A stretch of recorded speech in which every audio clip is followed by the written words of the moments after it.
Welcome to the Explainer. All right, today we are getting into something that's super personal and often kind of tough to talk about. We're looking at that tricky intersection of sex, faith, and what it means to live in the modern world. So, what exactly are we talking about here? Well, this whole explainer breaks down one speaker's perspective on a massive dilemma facing a lot of young conservative Muslims. Think about it. You're raised in a culture where sex is just not talked about. But at the same time, you're living in the age of the internet, which is, hyper-sexualized. It's a huge collision. Okay, so the speaker really kicks things off by getting right to the core of the problem. They argue that you've got this entire generation being taught that sex is completely off limits as a topic. The result? They end up, and this is a direct quote, absolutely clueless when they get married. But here's the thing, it's not just about what they don't know anymore. That was maybe the problem for older generations. The speaker says there's a new and frankly much bigger issue, especially for young men. They've gone from being simply uninformed to being actively misinformed, all thanks to what they're seeing online. And according to this viewpoint, this isn't some small hurdle. No, it's seen as a direct path to major disappointment in marriage. The core idea is pretty simple, right? You just can't build a real, lasting relationship on a foundation of digital fantasy.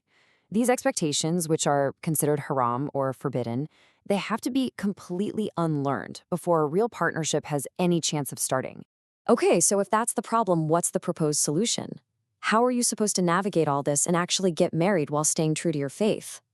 Well, the speaker lays out a really clear two-part plan for what they describe as a halal, or permissible, courtship.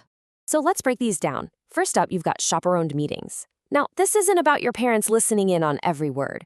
The idea is that the families know what's happening, but the couple can still talk privately. It's about creating a safe space to get to know each other. The second option is a bit more formal. It's a temporary marriage contract, a nikah, with one huge rule: it won't be consummated. This basically gives them the green light to date and be alone without breaking any rules. So when does this whole courtship thing end? What's the signal to move on? According to the speaker, it's actually pretty straightforward. It ends when the woman wants to have sex. That desire is seen as the natural green light, the moment the relationship is ready to become a full marriage. All right, so the courtship is over, the marriage officially begins. What happens next? Specifically, what about that all-important first time? The speaker has some very pointed advice here, especially for couples where both partners are virgins. And a whole lot of this advice, you'll notice, is aimed directly at the husband. The message is basically, forget everything you think you know from the internet. Your wife is a real human being, not a porn star. All the responsibility is placed on him to be patient, to make her feel comfortable, because that foundation of trust and safety, well, that's what the entire sexual relationship is going to be built on. Now, to really drive this point home, the speaker uses let's just say, a very provocative analogy, comparing a new wife to a new car you need to break in slowly. Now, look, it's a controversial metaphor for sure, but the intended message seems to be all about patience and gentleness, a warning not to push things too hard or be too demanding right at the start.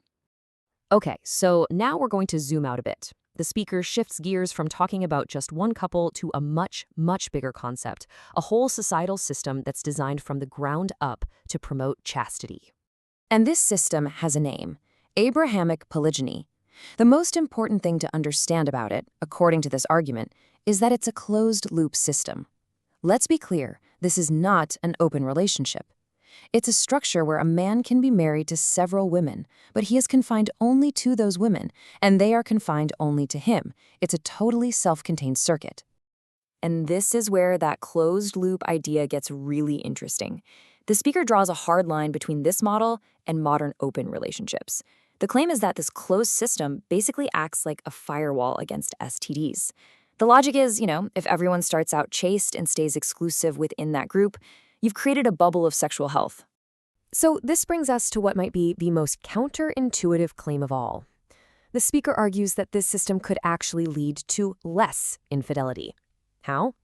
Well, the argument goes that monogamy clashes with what they see as a man's inherent nature for variety, which might tempt him to cheat. But polygyny, in this view, takes that same desire and channels it into a responsible, lawful structure within marriage. So how does the speaker wrap all this up? Well, they don't position this as some extreme idea. Instead, it's framed as a middle way. Yeah, the whole pitch is that this Abrahamic tradition is the perfect middle ground. It's designed to avoid two extremes. On one hand, you have total sexual repression, where everything is forbidden. On the other, you have a complete free-for-all, where anything goes. This, supposedly, is the path that lets human nature exist, but within a structure of real commitment and responsibility. So when you step back and look at the whole thing, you see it's not just a random collection of do's and don'ts. It's presented as a complete blueprint for building a chaste and stable society. Everything we've talked about, from how you date to how you handle the wedding night, it's all a piece of this much larger puzzle. And that really brings us to the end of this breakdown. It leaves us with a really big universal question, one that goes way beyond just this one perspective. In any relationship model, in any society, where do we draw that line between our own personal freedom and our responsibility to the people around us? It's something to think about. Thanks for joining us for the Sexplainer.